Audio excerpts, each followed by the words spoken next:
Hey, Mauro Amaral falando, você da minha provável audiência sabe que enquanto todas as quartas-feiras sai uma edição da newsletter em mauroamaral.substack.com, por aqui de vez em quando a gente cria versões em áudio, e essa é mais uma delas, vamos lá. Começa mais ou menos assim.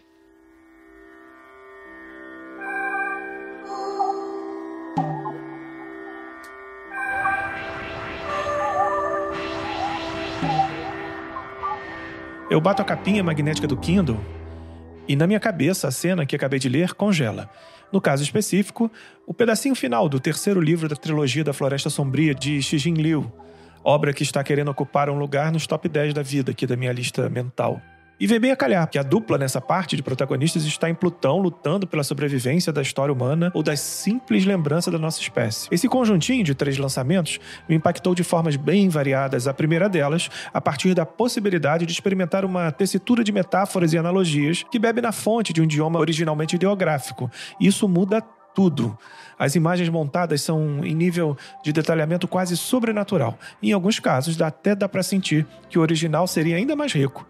O que deixa no ar uma sensação de frustração deliciosa, até porque não pretendo aprender mandarim. A segunda é profundamente emocional.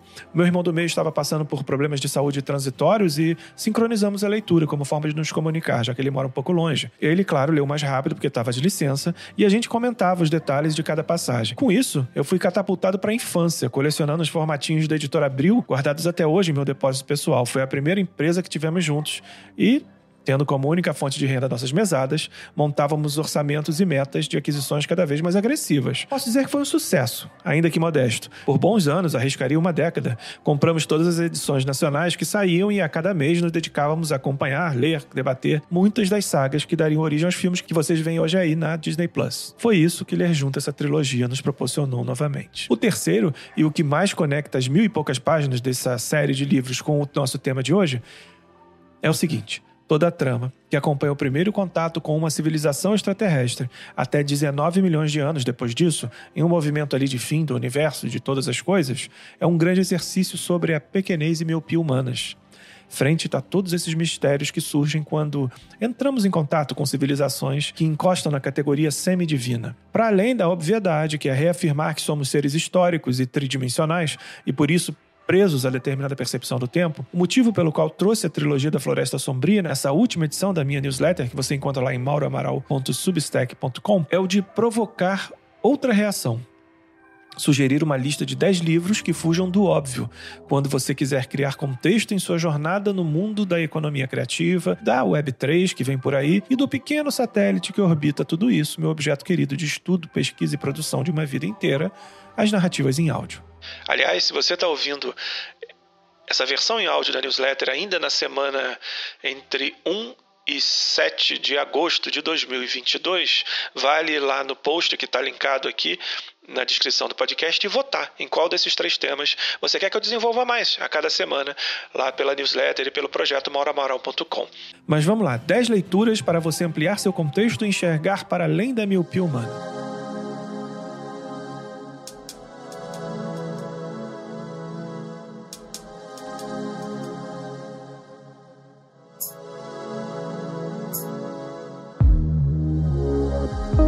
Bom, para início de conversa, é sempre bom lembrar que fazer listas é algo sempre muito difícil.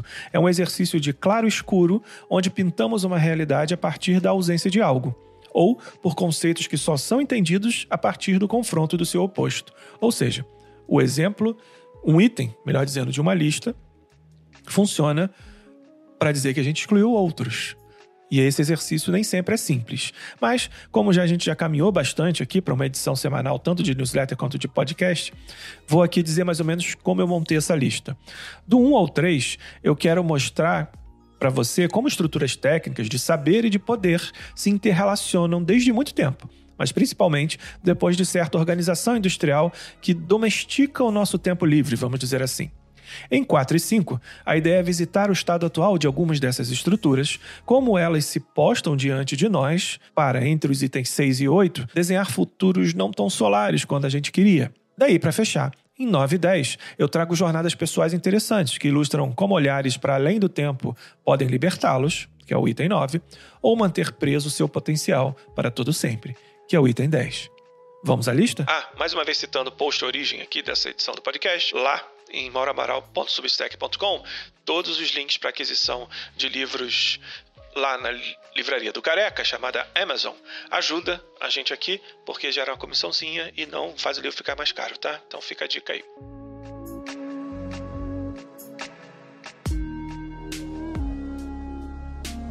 Vamos lá, listinha. Número 1. Como ler Foucault. No lugar de obras clássicas desse francês, preferi um guia de leitura rápida que dá uma excelente passada por conceitos centrais e indica obras complementares. Explica ali as 3 fases e tal, por que uma, por que a outra, por onde ir e tudo mais. Ele é fundamental porque traz esse conceito de dispositivo, entre outros, que meio que são desdobrados em outras obras aqui pra frente, né? Por exemplo, o item 2 é o mundo codificado. Eu falei da biografia do Willem Flusser num episódio do podcast que está linkado aqui também na descrição, e ele por si só, essa vida dele já daria uma série na HBO. Mas aqui ele traz um pouco dessa visão sobre como se forma a cultura e por que interagimos com ela de forma mais material e orgânica do que imaginamos.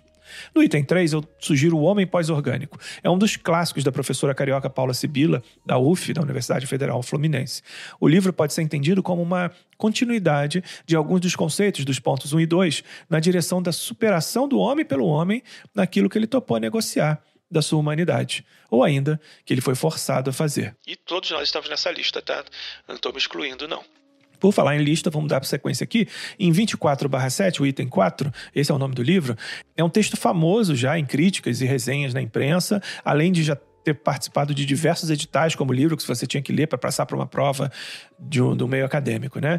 Traz a visão do autor Jonathan Crary sobre uma série de dispositivos atuais do nosso tempo, utilizando aqui dispositivo novamente no conceito ali de Foucault, no número 1, que atuam para lotear, capturar e comercializar aquela que seria a última fronteira disponível para o pleno exercício da nossa liberdade, a liberdade plena, que seria o sono. Para pensar quantas vezes você ficou preso nas redes sociais quando já queria sair, que você vai entender muito bem o que eu estou te dizendo. É um livro muito importante para o momento atual. Por falar em momento atual, a gente vai no número 5, Rapicracia, que faz uma crítica à psicologia positiva. Traduzindo, você já se sentiu obrigado a ser constantemente feliz? Quem nunca, né? Isso é culpa dessa psicologia positiva criada nos Estados Unidos. Os autores, o psicólogo Edgar Cabanas e a socióloga Eva Luz, explicam como isso começou e o que representa para a sociedade de hoje. Por falar em hoje, vamos dar um fast forward aí para o futuro e apresentar o Diante de Gaia. O livro traz um resumo de 8 conferências do Bruno Latour que postulam a explicar o conceito de antropoceno. Só para, assim, muito rapidamente, tá? Papo de elevador. Antropoceno é o tipo de pensamento que tenta demonstrar que o ser humano, a humanidade, cresceu tanto em número que fisicamente a existência dessa galera meio que impacta a própria existência do planeta, tá? O livro chama-se Diante de Gaia e trata um pouco desses contextos. É um pouquinho mais denso, mas serve para um bom mergulho aí, se você quiser entender antropoceno e o que espera, talvez, né, a gente aí no futuro. Por falar em futuro, vamos falar de um presente futuro, né, que está esbarrando aí no dia a dia. A gente tem o Guerra pela Eternidade na posição 7 dessa lista. Os originais desse livro, do jornalista Benjamin Teitelbaum, começaram a circular ali por certos grupos acadêmicos um pouquinho antes do lançamento, no final de 2021. Final de 2021, e soa muito como lenda urbana, porque ele tenta demonstrar que os governos do Brasil, dos Estados Unidos e de Rússia, todos bebem de uma mesma fonte ideológica, que tem um pouco de aspecto de seita, né? Capitaneada ali pelo Steve Bannon, marqueteiro do Trump, né? Famoso. Mas sim, tem um valor importante pra gente entender o crescimento do neoconservadorismo ultra-radical, aquele que não quer ir exatamente para um passado dos anos 50 do século XX, mas retornar até antes da Idade Média. É uma coisa bem louca. Recomendo estômago para ler esse livro. Enfim, no número 8 a gente vai do Transe à Vertigem, que é um livro do filósofo e professor da PUC aqui do Rio, o Rodrigo Nunes, que dá algumas ferramentas interessantes. É uma coletânea de ensaios, um livro bem leve, mas que dá algumas ferramentas interessantes para a gente exercitar o pensamento crítico sobre o governo atual. Não exatamente de forma política, se bem que viver é um ato político, né? Mas não exatamente sobre isso, mas quais são as bases desse pensamento e como ele pode ser refutado a partir de pensamento crítico. Isso é muito importante. Enfim, respirando.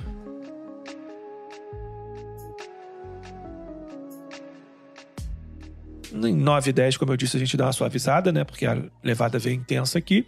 E a gente traz primeiro a biografia do Leonardo da Vinci, a biografia composta pelo Walter Isaacson, né, um dos trabalhos mais recentes, que tem no currículo obras semelhantes para o Steve Jobs, para o Chaplin e para o Einstein. Para o Steve Jobs e para o Einstein.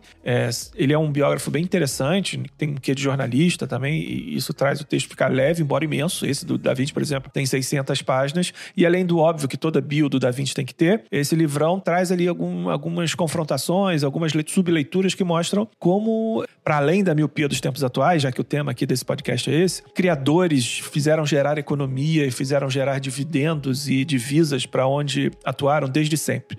Da Vinci foi engenheiro militar, foi diretor de teatro, foi músico, foi biólogo e também foi pintor. Aliás, ele considerava-se que não era exatamente sua principal atividade ser pintor, inclusive, né? Mas enfim, fica aí sobre jornada de vida de um criador, né? Já que a gente estuda tanto a economia do criador por aqui. E do número 10, último da lista, não por ordem de preferência, mas apenas pelaquela ordem lógica que eu apresentei no início, eu trago a história de Joe Shuster. É uma biografia em quadrinhos que mostra os atropelos daquele que foi o criador do Super-Homem ainda nos anos 30, na era de ouro dos quadrinhos, né? E traz esse contraponto importante sobre a falta da gestão de carreira e falta de gestão de contratos que um profissional criativo pode enfrentar. É uma viagem bem interessante sobre a época de ouro da oitava arte, né, dos quadrinhos, e mostra como isso como naquela época muitos dos criadores foram, não diria injustiçados, mas foram mal assessorados naquilo que eles podiam defender do seu talento.